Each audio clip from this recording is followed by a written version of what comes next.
and a pleasure to be here today. I should start by saying my wife and I have 3 sons, 2 of which are college age. One goes to college and one will go next year. And I was commenting to the professor how impressed I was to see so many students up and working on a Saturday morning coming to a lecture, because at home I can't get my sons to listen to me on Saturday morning because they're sleeping. So I'm very impressed that you are all up and willing to listen to me. And when I go back, I'm going to tell them that if I want somebody to listen to me on Saturday morning, I know where to go. So I very much appreciate you all coming. It's really an honor for me to have a chance to speak with you at really one of the great universities of the world, Tsinghua University, and certainly a tribute to all of you to be students here. As I get started, I would like to introduce several of my General Motors colleagues who are here with me today. First of all, Nick Riley, who is president of GM Asia Pacific. Nick. And seated beside him, Kevin Whale, who is president of General Motors China. And just one more, I'd like to introduce John Middlebrook, who runs our global sales, service, and marketing. We have other colleagues on the front row, but if I introduce them all, I'll run out of the time for my speech. So thank you all for joining us here. I can only imagine the excitement that you must feel at this time of your lives to be part of such a dynamic country that is really in many ways redefining the global economy, to be part of a social transition that's bringing a better life to your fellow citizens, and to be able to showcase to the world this wonderful city and country through the upcoming Olympics this August. Well, it's an exciting time for the global auto industry as well. And this morning I'd like to spend some time talking about some of the challenges and solutions for this industry, solutions that I believe are within your grasp.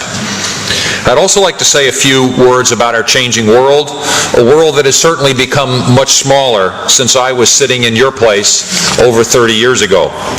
And I'd like to offer my personal perspective as you contemplate not just the future of the world, but your own personal futures as well. I'd like to begin today by focusing on 2 major trends. I call them mega trends, and how they're transforming the global auto industry and really in many ways the global economy and society itself. The first is globalization, and in particular the rapidly growing role and importance of emerging markets around the world. The second is the rapid development in our industry of advanced propulsion technology and the transformational impact that it's having on the global auto industry. Driven by improvements in technology, transportation, communications, including the internet, among other things, boundaries, barriers, and borders around the world are coming down, while understanding, collaboration, cooperation, and standards of living are going up. Nowhere are these trends more evident than in emerging markets. Few companies are these days unaffected by globalization. For a large multinational company like General Motors, it has become a key driving force of our business strategy. Indeed, for us to succeed globally, GM must succeed in the world's emerging growth markets. Here's why. The global auto industry is continuing to grow and grow strongly and will continue to grow in the foreseeable future.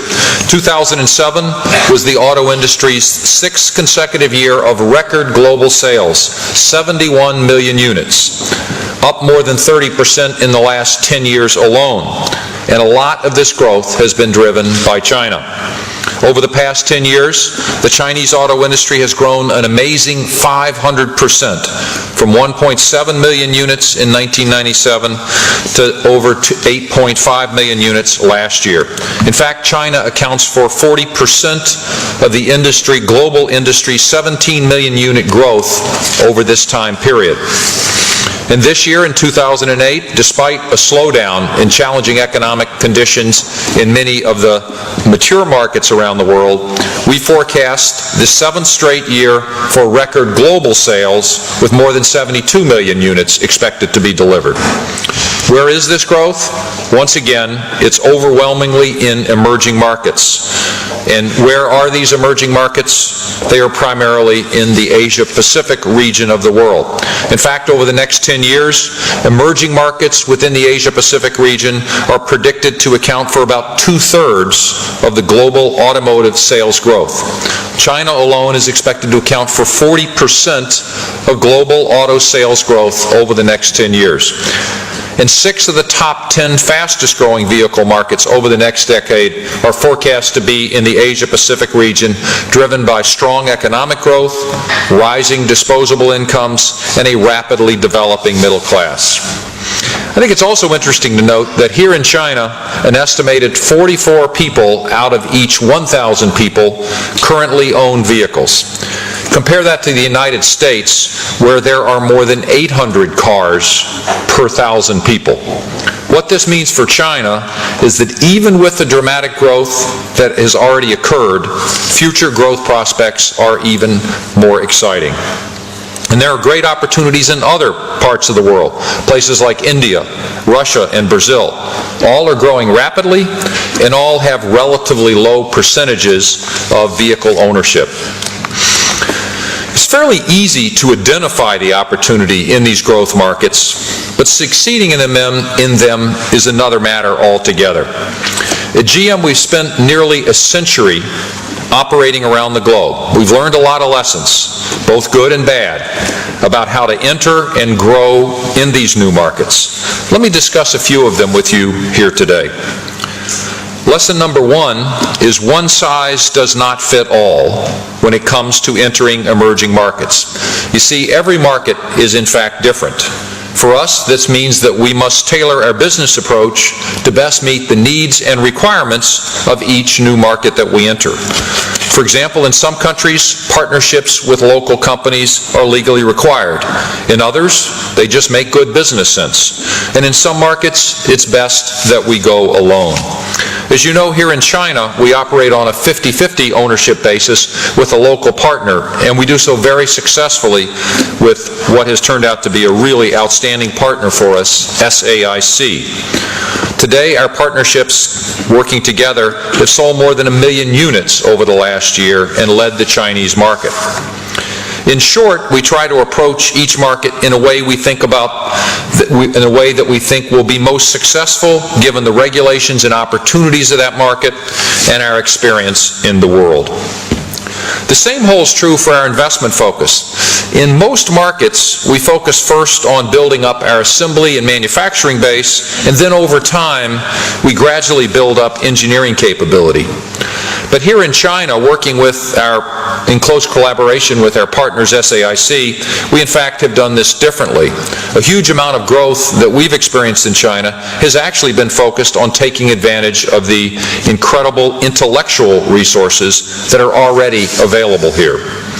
So at the same time we opened our flagship Shanghai General Motors assembly operation, we also initiated our PayTech Engineering and Design Center in Shanghai to take advantage of this country's highly skilled scientific and engineering talent.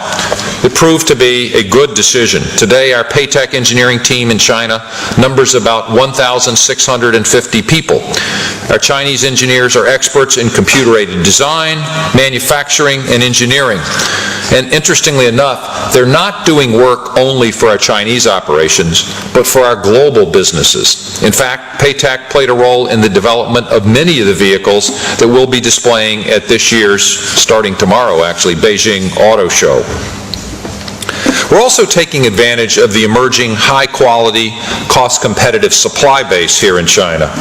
We're not only increasing our local sourcing for use here in China, but we're also looking to source more parts out of China to support our global operations. Overall, with our strong partners, we've invested more than $6 billion since 1994 to develop and expand China's manufacturing and technology base, and our joint ventures continue to invest an average of $1 billion per year in the business here. Now, a second important lesson that we've learned at GM over the years is the importance of getting local as fast as you can. I can't emphasize enough how important it is that a business really work locally. This is your best chance to fully understand your customer base, offer the right products, be the cost and quality leader, and take full advantage of the local resources in each area. Now, of course, working locally also means working closely with government officials in support of key development and industry initiatives, and as we announced this morning, also working with local universities on important initiatives. Now, local experience in China also highlights my third lesson today, which is to be really successful in any market, you must offer products, in our case is car and trucks, that are focused specifically on local customer needs and desires. To be honest, this can be a tough lesson to learn for many global companies because basic economies of scale in our business and many others suggest that you should try to sell the same product in all markets around the world.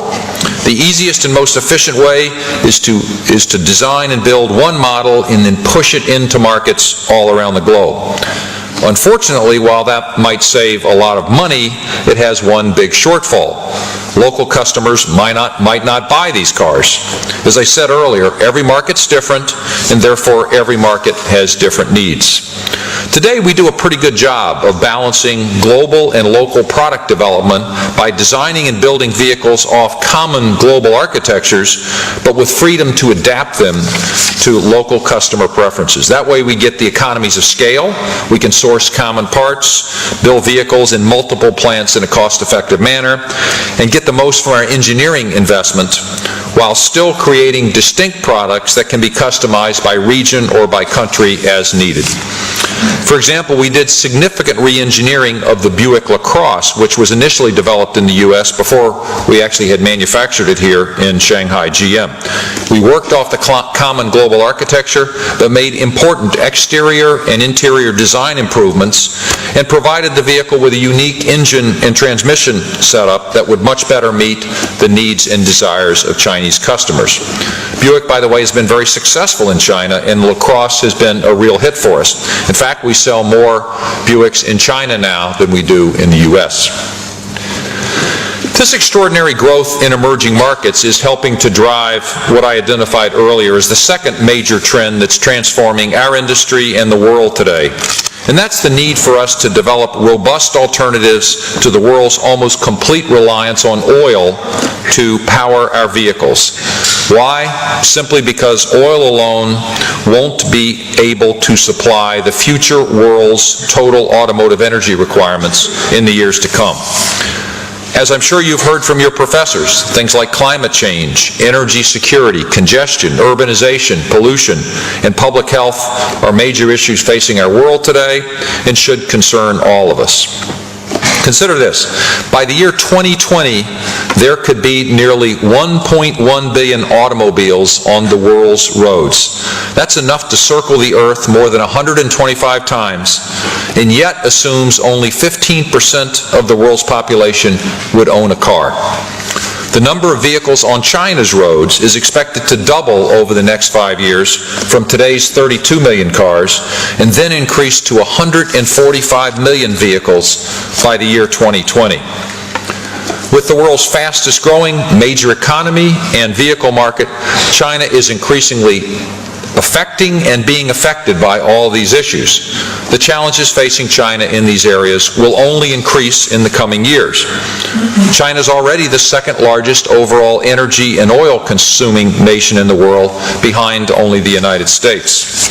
A third of the petroleum consumed in China today is used for cars and trucks, and if the current trends continue, by 2010, it's estimated that China would need over 250 million tons of oil for transportation. And the percentage of oil that China imports could grow from 40% today to 60% by 2020. So thinking about this date, I think it's fair to conclude that, in short, oil alone will not be able to supply the world's automotive energy requirements in the years to come, so we must find alternative ways to power our automobiles. I was told recently of a Chinese fable about a fisherman who emptied the water from a lake so that he could catch all the fish. And he did. However, he could no longer be a fisherman because there were no more fish to catch after he emptied the water. So whatever we do in China must be sustainable, including whatever we do in the automotive business. While finding new ways to power automobiles may sound like a challenging assignment, we at General Motors think it's a great opportunity as well. Realizing this opportunity will require that governments, companies, and people come together to make it happen. The auto industry has been a leader among industries on a global basis in exploring solutions to this important challenge. Big strides have been made in several areas such as new fuels, hybrid powertrains, fuel cells, and other new technologies. In the near term, one of the best opportunities is the increased use of renewable biofuels. Biofuels are already having an impact in emerging markets like Brazil, where 74% of vehicles sold in 2006 were biofuel capable, as well as in mature markets like the U.S. GM, for example, in the U.S. has 16 models that are capable of running on 85% ethanol and plans to produce significantly more in the years to come. And in January of this year, we announced a partnership with a company called Coscata, which has a unique and highly efficient process for producing ethanol into commercial applications based on things like reprocessing old tires. Hybrid vehicles are important. They run on a combination of an internal combustion engine and battery power, and we think they'll play an important role as an interim solution. Over the next several years, we'll introduce 16 new hybrid vehicles around the world, one every quarter. Shanghai GM is about to introduce GM's first hybrid manufactured outside of North America, the Chinese-designed Buick LaCrosse Eco Hybrid. We're also making advances in our revolutionary new E-Flex propulsion system, which drives concept vehicles like the Chevy Volt, Opel Saturn Flexstream, and Cadillac Provoque, all of which we will show at the auto show tomorrow. It's fair to say that no concept in my long General Motors career has generated more excitement than the Chevy Volt. We're really running all out to get this car into production as soon as we can. With the innovative E-Flex system, the Volt can be configured to run on electricity, gasoline, bioethanol, or biodiesel. We're also working on a fuel cell variant. Longer term, we're very excited, in fact, about the prospects of fuel cells powered by hydrogen. In fact, we have a fleet of 100 of these vehicles running on public roads this year in North America, and we'll be bringing several of these vehicles to China this summer for testing in this market. Overall, to really deliver on the promise, though, of all these new technology that I've just mentioned, it's really important that we all work together. China has a leading role to play in all this, and in fact, China, I think, is in a position to become a true global leader in the development of new technologies with its tremendous research and development and education system, including some outstanding research professionals right here at Tsinghua University, and strong relationships with global technology leaders. The solutions to issues surrounding globalization and accelerating the application of advanced technology are certainly within our grasps. Now, what I've learned in the more than 30 years since I was sitting in an auditorium like you are today is that things change, and they do change very fast. And each of us can play a constructive role in this change. In fact, I think one of the most important pieces of advice that I can give you from my own experience is simply this, which is don't overplan your future. While planning for your future is great, as I've said, things change, and opportunities will arise for each and every one of you that I suspect you today can't even imagine. Do your best at whatever you're doing, but be open to opportunities as they arise. Let me tell you what happened to me. When I was in your shoes and graduating from my undergraduate university, Duke University, I was thinking about what the next step was in my life, which was to go to Harvard Business School in the coming fall. Beyond that, I really only knew one thing, which is that I wanted to end up living close to my home in the East Coast of the United States. Remember, this was 32 years ago. There was no internet. There were no cell phones. Even international phone calls were a big deal back then.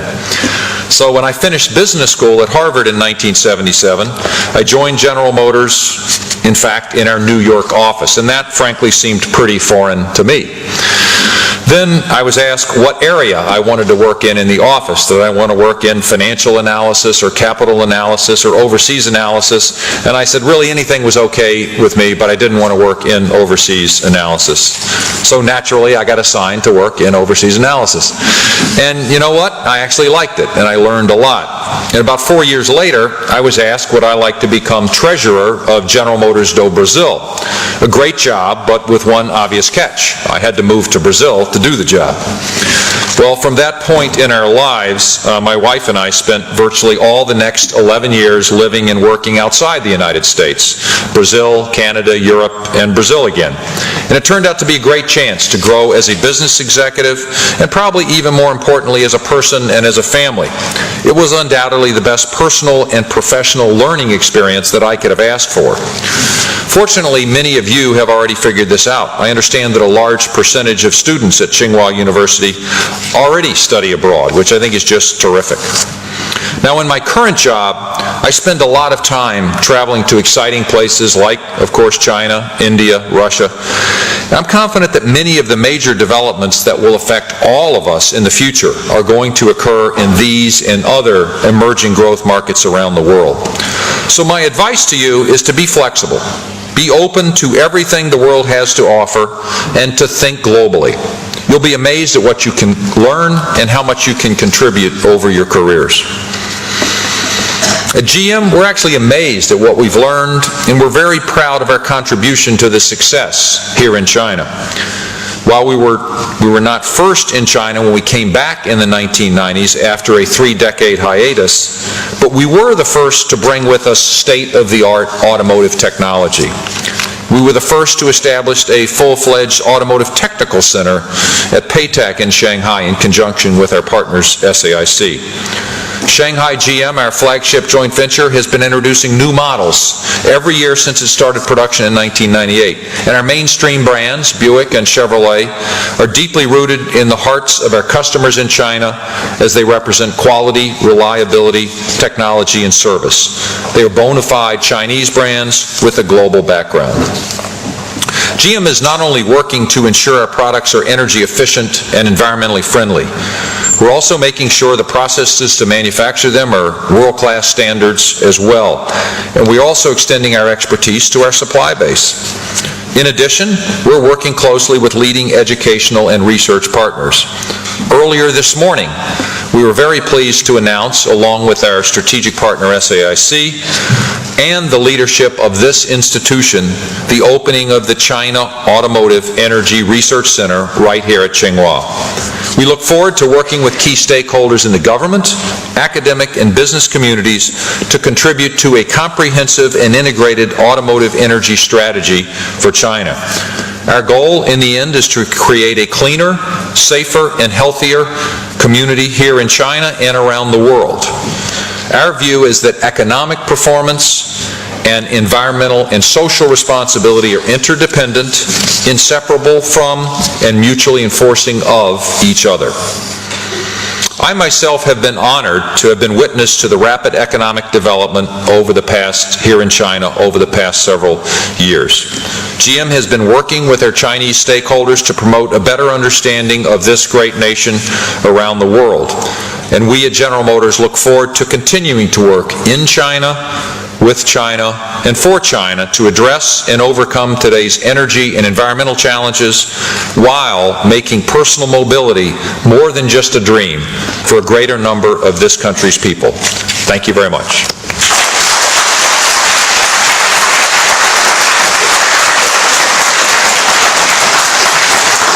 Okay, as the professor said, we now have time for questions, which I'd be glad to try to answer. Now, I notice, by the way, when I speak to students in the U.S., it's always a little hard to get the first person to ask the question. It doesn't look like we have the problem here, because this young man looks like he's ready to go. So why don't you take it away? Do you want to bring a mic to him? Thank you. Thank you very much, Mr. Reverend. I'm the IMB student of the Tsinghua SEM. I would like to ask you one question, because you mentioned about that this is a rapid growth of the globalizations. So I think that is actually different country and different nations, and then we will consider about it. Cross-cultural management. That means that you will, as you said, you went to Brazil, and then you will face different people, different culture, different background. So I would like to know how's your attitude towards about the cross-cultural management, because you have to combine the value of the GM motor and then to work with the local partners. And then the second thing is that how you can find out the right person to the right position, because as you said, you will have many different people work with you. Of course, they are not necessarily Americans, different culture. How do you know that he's the right person to fill the right position? Thank you very much. Yeah, thank you. Those are excellent questions. On the issue of cross-cultural development, I mean, it's an interesting journey that I've come on. So I grew up in a medium-sized town in the southern part of the United States, and pretty much spent my whole youth there. If you would have told me that 40 years later or 35 years later I'd be speaking to a group of students in China, I would have said, well, that'll never happen. And what's changed is the world, as I was mentioning in my speech, has gotten much smaller, and I think it's provided tremendous opportunities for all of us and each of you to develop very differently. I had also commented on my own, and it wasn't something I'd planned, but the opportunity to go early in my career when I was relatively young and live and work in Brazil. It was a great experience for me, because all of a sudden I was in the minority, and I was in a culture which was very welcoming and warm, but the fact is I wasn't a Brazilian. And so it really, I think, taught me a lot about the importance of interacting with people, with understanding different cultures, with understanding that you don't always use the same business techniques to get to end results in one culture for another, and really you have to listen and learn. And I'm sure my colleagues who are sitting on the front row, for example, Nick Riley's lived around the world, and Kevin Whale has as well. One is British and one is Australian, by the way. And I think over the years it's really changed the way our company runs. So when I was growing up in General Motors maybe 20 years ago, I think it's fair to say none of our top probably 10 people had ever lived outside of the United States. These are people running the whole company. Today, of our top 16 people, 7 of them were born in countries other than the U.S. Not so long ago, as I said, none were. So we have rapidly changed to try to have more of a global perspective in our leadership group. And as I look forward, I mean, I think it's just going to accelerate, and we have to do that. And the guys would tell you, when we have debates with representatives of China and Brazil and Germany and the U.S. around the same table, it's sometimes a little longer discussion, but the conclusions you get to are much better and much more interesting, because you get different perspectives. So this whole aspect of developing a leadership group that has knowledge, sensitivity, can deal with different cultures is, I think, fundamental for future success in certainly in business, and I suspect in other fields as well. And what I've learned over the years, the best way to develop that sensitivity, if you get the opportunities to live and work with people from other cultures, and if you listen and have an attitude of learning, it's amazing how much you can advance there. You also talked about how do you get the right people in the right job. you got to work pretty hard at it, and we don't take it for granted in our company, but we have HR development systems, human resources development systems, where we try to challenge people in different jobs as they're ready in their career. For the people with the highest potential, we work very hard to have them have assignments outside their home country, and many times in different areas of the business, maybe sales, maybe manufacturing.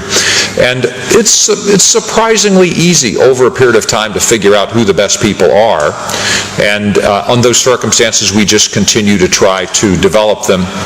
We do have to put special emphasis, because so much of our history is U.S. and Western Europe. If we just let the normal systems work, we would probably get too much of our leadership group from our traditional markets. So we, for example, just over the last couple of weeks have had a major management conference, and it's only for our top people, and so the representation was heavily weighted to, let's say, Americans and Europeans. So we said, let's especially invite another 100 of our sort of next tier managers from the developing markets, particularly a large number, for example, from China or places like India, so they get exposure, so we get a chance to move them on a faster track. So these are the kind of things we do to try to have a leadership group which reflects where the business opportunities are. Thank you. Who else? Yes, we have one right here. And we'll get you next on the back row, okay?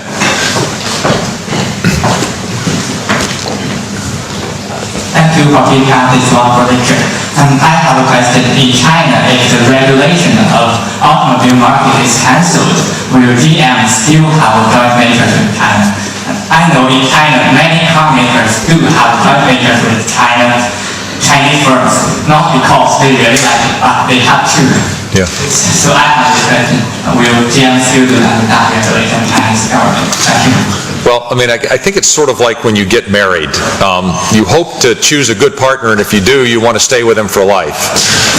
It doesn't always happen, but it happens if you work hard at it. And I would say we have been extremely fortunate to have begun with a very good partner, SAIC, and we've worked very hard to develop a good partnership and a good relationship, which I think is, if you ask my counterpart, Chairman Hu Maoyuan of SAIC, he would tell you the same thing, that we have benefited greatly from the partnership, and I think our partners have as well. So I think we'd stay married is my thinking about that.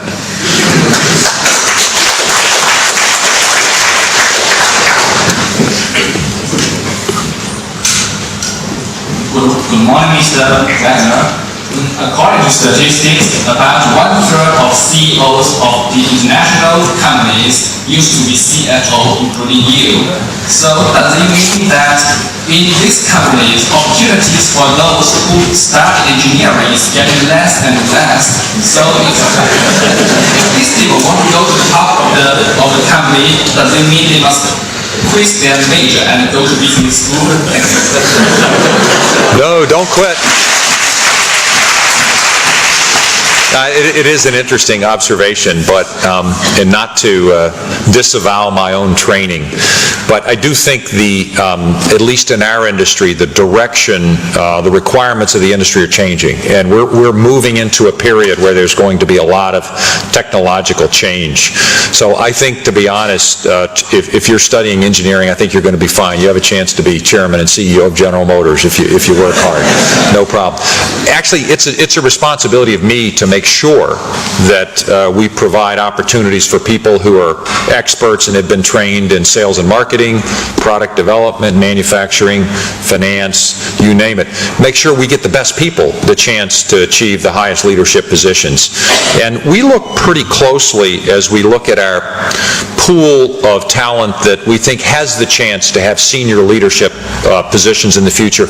And we look to see, do we have a mix of sort of specialities. So there are some finance people for sure, but we work hard to get make sure we insert a lot of engineers, a lot of sales and marketing people, a lot of manufacturing, because our business, it's in some sense a mature business, so it really requires that we are experts in all aspects of our business. We have to be very good in manufacturing, very good in quality, very good in product development, very good in design. And so it's our job to make sure that we have those functions all represented at the senior levels of our company. It is true that a number of aspects, particularly of being a public company CEO in at least a market like the U.S., you do have to deal a lot with financial issues, things along those lines. So I think anybody who has a top job would need to have a facility, with finance and those kind of things. But let me tell you, it's not that hard. If I can do it, anybody can do it. So you don't have to study it. You can just pick it up as your career goes along. Let me tell you one more thing that I found very interesting. I asked myself the question, so why for a certain period of time have we not had a lot of engineers at the top of our company? And when we look back, one of the things that I discovered is that our career path for engineers was slower than it was for finance people. When I started in the treasurer's office, the finance staff in New York, it was pretty much of a meritocracy. And if you went in and did a good job, you could get promoted very rapidly if you were good. And so I was able to go have a job to be treasurer of GM do Brazil when I guess I was maybe 29 years old or something. But if I looked at my counterparts in engineering, they were required to do certain jobs. You have to do this job for this period of time, and then you have to take a lateral job, and then another one. And if you do all that well, you finally get a chance to get promoted to the next level, and then you have to do that. And so if you just figure it out, the career path of an engineer, you didn't have enough years to get to the top of the company because you always had to move like this.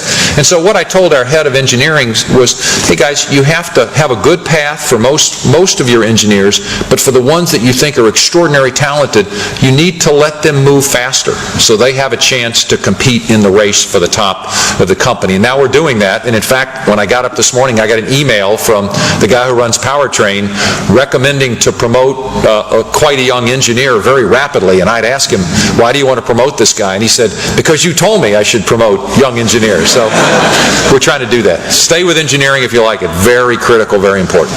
And by the way, if you're in finance, that's okay too. So we need good people in all parts of the business. Who else? How about right there behind you? That'd be great.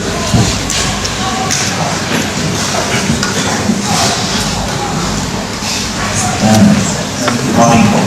I'd like to ask a little private question. Have your corporation ever considered bringing some typical American muscle cars, especially Chevrolet model, into Chinese market? Myself really like this kind of car. And by the way, I would like to say your company has a good idea of making advertisement with films. If the answer is no, I wish you could consider this suggestion. Thank you. Thank you. We'll take it as a suggestion and consider it. What do you think, guys? I think we great cars you could make it happen. We're looking at employing a lot of those types of high-image cars as well. Yeah, so Kevin Whale, who runs China, said that he'll get you one, but she needs to get some other guys who are willing to buy one, okay? We do, what's interesting is the opportunity here is, we like to build most of the cars that we're going to sell here. It's about, we do that around the world. But, with more open trading, the possibility of importing, maybe the Camaro here would only be a small volume product, or something like a Chevy Corvette. But the possibility over time to do that, we think, is getting closer to reality. So stay tuned on that. And what we notice is there is a great car culture here in China. In some ways, maybe even a little more passionate than the U.S. is today. And so that leads to opportunities like you're requesting. So let us go to work on that. I think there was a young lady who had a question right here. Yes, could we give her a mic, please? Thank you, Mr. Wagner. Thank you for the lecture. I'm a student from the School of Journalism and Communication. In your lecture, you mentioned that GM is committed to build a cleaner and safer community in China. What I want to ask is, what do you think do you think is the competitive edge of GM in China compared with other multinational companies in China in the area of business and technology innovation? And also, the reason why I asked this question is because in next month there will be another forum named Puzhang Innovation Forum held in Shanghai, and it's a forum held by Ministry of Science and Technology and also Shanghai government and also清华. And in that forum, different from we will have a lot of CEOs and presidents of multinational companies to attend. Have you ever considered to attend this forum to talk about your innovation, business and technology innovation in that forum? Thank you. Thanks. I can see your journalism training is serving you well in asking direct and challenging questions. The direct answer to your question is, yeah, we frankly believe that over time, particularly in this world that is changing the propulsion systems of automobiles, General Motors should have a natural advantage because we're big and we've got a lot of technology resources, and we look at them and use them globally. And so, I don't think I can give you a better example of our commitment to technology and innovation leadership here in China is that when we started our venture up, we uniquely, among all automotive competitors from outside of China, opened up a research and development center here, an engineering center called Tech, and it's grown rapidly, and that activity, which by the way isn't just engineering but also is automotive design, not only does work that we use here in China, but is integrated into our General Motors technical networks. They actually do work for our units outside of China as well. And I think, to be honest, the next 10 years are going to be a period in the automotive industry where technology, commitment, leadership capability is going to be one of the determinants as to who is most successful, and we are committed at GM to be among the leaders. I would just say today's announcement on the Automotive Research Center here as well, the Energy Research Center, is another example of our recognition of the fact that many of these challenges are not country specific. I mean, solving the energy security issue is a very important issue for China, but it's a very important issue for the U.S. too. And so we recognize that all the smart people in the world don't live in the U.S. or don't live in China or don't live in Germany, but they're smart people everywhere with capabilities, and one of the things we can do as a multinational company is try to take advantage of them and in some ways kind of knit networks of people together so we can reach solutions faster. As far as attending the conference next month, I'm not scheduled to be in China, so I don't think I can do it. I don't know if GM has anybody appearing at that conference or not. So I don't think we do, but maybe next time. There's a lot of actually great conferences that are run here in China, and we try to participate in as many as we can because we think it's a great way to get perspective on what's going on. There was an enthusiastic questioner in the last row. Could we get the microphone to that young lady right in the back row?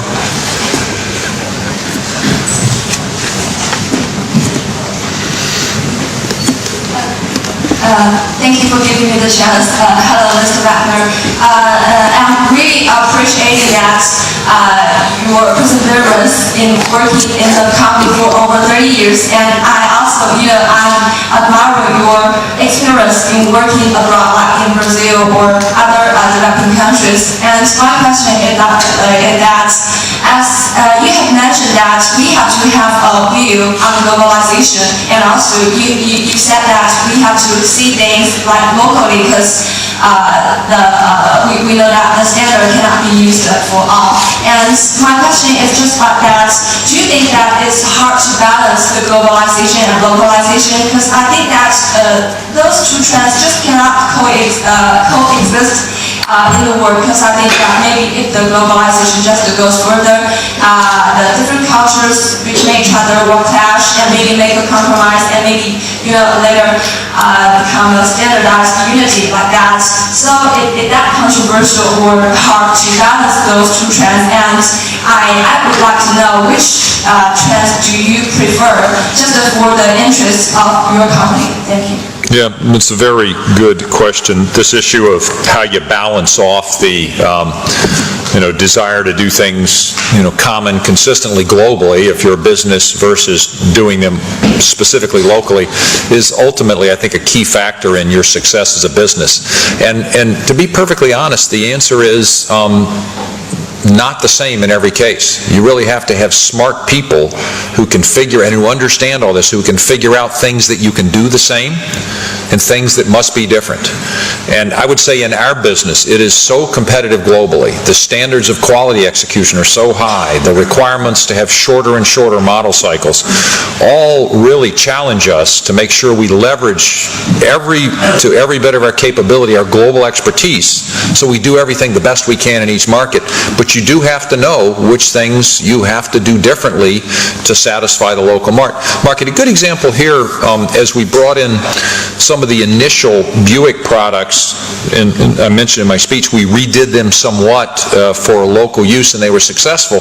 But what is clear is that the consumer of that product in China has a much higher standard of expectation for the interior of the vehicle than maybe was required in the U.S. And so as we did the subsequent generations of that vehicle, we really had to dramatically increase the execution of the quality feel, the higher levels of materials in that vehicle so we could continue to be successful here.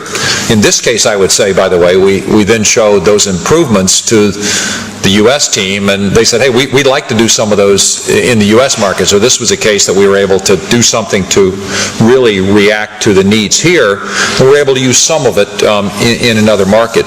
But in the end, this is something that's developed based on people developing some of the skills at kind of cross-cultural development, understanding, how different markets and cultures work, and then knowing a lot about your business and knowing where you have to be the same and where you have to be different to be successful. And so it's a nuanced thing. It's a hard thing to do, but the rewards of doing it well are really big. So we spend a lot of time doing it. And the best way for us to develop that skill set is to make sure that our senior people do in their career get a chance to be exposed to different markets, whether they're a leader in engineering or manufacturing or design or marketing, so they can develop this sense of what can we do globally and what do we need to adapt locally. And it's an area of judgment and wisdom as opposed to something I can just teach you, right out of a book, I think. Got time for a few more questions? I haven't asked anything given this side any. How about the back row, this gentleman here?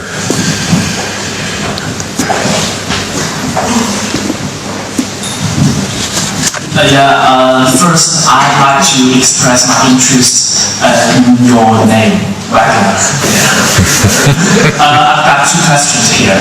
The first one is that, in my opinion, that Japanese cars, just like Toyota, Honda, they are cheap and very economic in many people's opinions. And I know that these Japanese companies have occupied much of the market in North America and Europe. My first question is that what's GM's strategy towards this kind of Japanese competition? The second question is about new energy. We know that fuel, gas, the price of them are increasing, and it's well acknowledged that U.S. cars are highly dependent on fuel.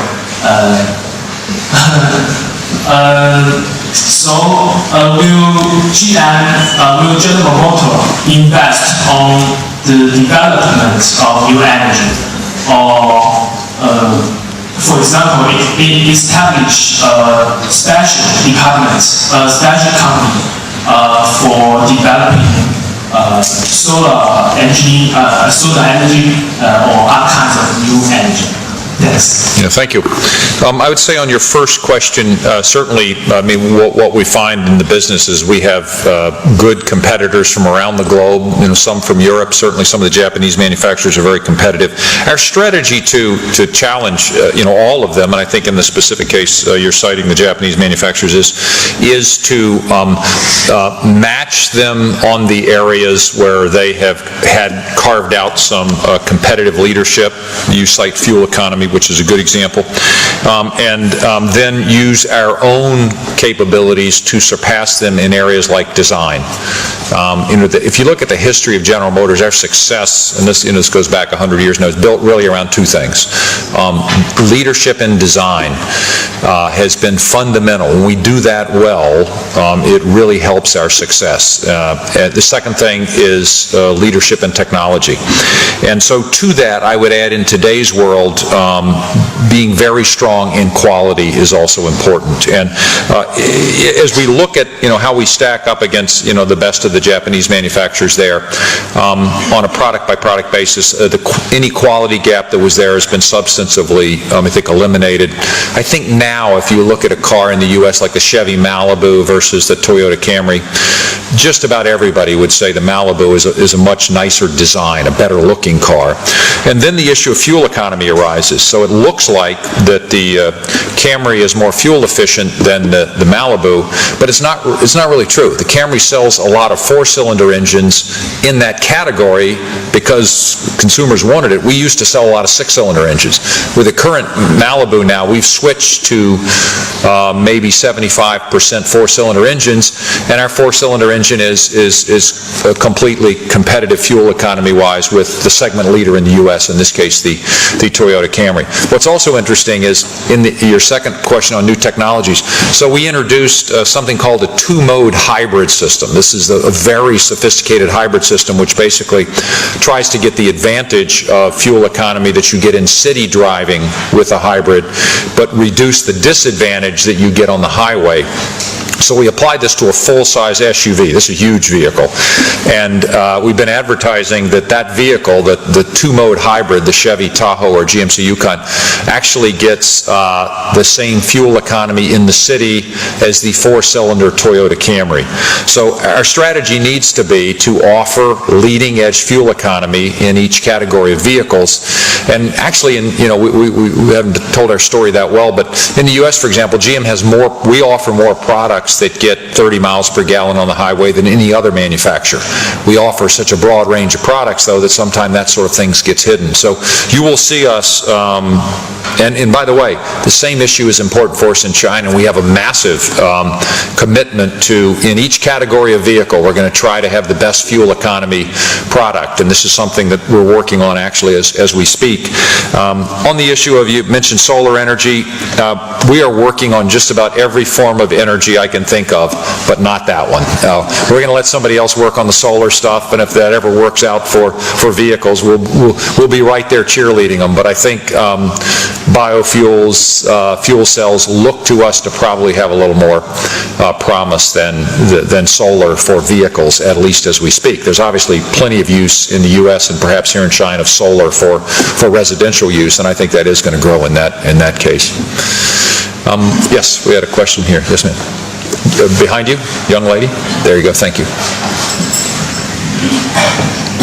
First, I really appreciate your profound insights on markets, and I think that this can account for why your company can play a significant role in the automobile industry. And my major is thermal engineering. We do research in clean energy and increase energy efficiency. So my question is, apart from our department's expert techniques and technology, what kind of quality do you think is merit most? Your company, do you think which kind of person can go a long way? And that's my question. Thanks. Yeah, thanks. The kind of person that can go a long way is somebody who's really smart, who works very hard, and who gets along with people in different cultures. And so that person could be a civil engineer, or the person could be a journalism major, or the person could be a finance major. So it's important, we see this when people come into the company, they have to do a great job at whatever their job is, but it's not hard to figure out people who you think have the potential to develop more. And the most common characteristics are those that I mentioned. They tend to be intelligent, which is great, which all of you are, but they work hard, they have a lot of interest in the whole business, and they're committed to working well with people and teams and a willingness to grow. I can give you an example. There's a fellow who we just named Chief Financial Officer of GM, a young man actually of Chinese descent who was born in Canada. His parents had immigrated from China, named Ray Young, and I worked with Ray 20 years ago, right when he first started at GM of Canada, and it was pretty clear to me this was a very talented young man, and as he's gone out on his career, he's done very well and just received a big promotion in the company. So a good example, I think, of what we're talking about here. Thank you. That's it? Okay, last question. Thanks. How about right up front? This gentleman is enthusiastic. By the way, is an advice for you in the future when you have jobs like mine and you're giving meetings like this, sorry, one second. You'll find that the last question is usually the toughest one, so we'll see. Please, go ahead. Thank you, Mr. Magana. You gave us the topic, the solution are with your grasp. And now I ask you about your topic. You said you worked for General Motors for 30 years, and as a management, not engineer, it's reasonable that for an engineer working for a company for 30 or 40 years, but it's unbelievable or a miracle for a manager works for a same company for so long time. Because at our house, if you work for the government, you can see I worked for this section for this department for a very long time. Or you are a teacher, you can see I teach in this school for 30 years.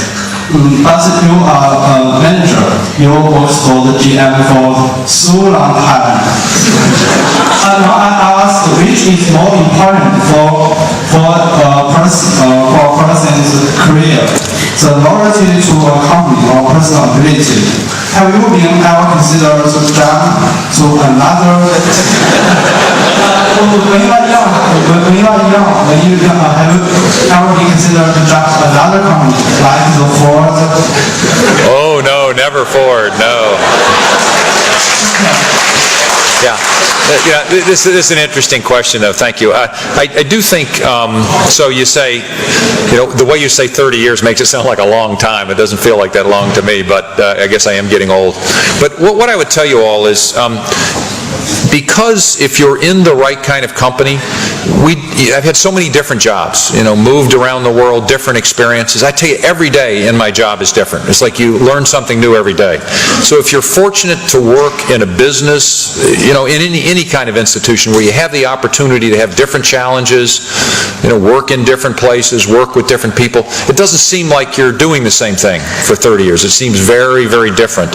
And so I think probably, and I think actually for my General Motors colleagues, looking down the row, I think in every case, maybe but one, they spent virtually their entire career with General Motors. And I think it's because we're a big company, we're global, so we can offer people different experiences. And so it feels, you get rejuvenated with each new different experience. And I think that's an important part of whether you all in your career change from different companies or stay in the same company.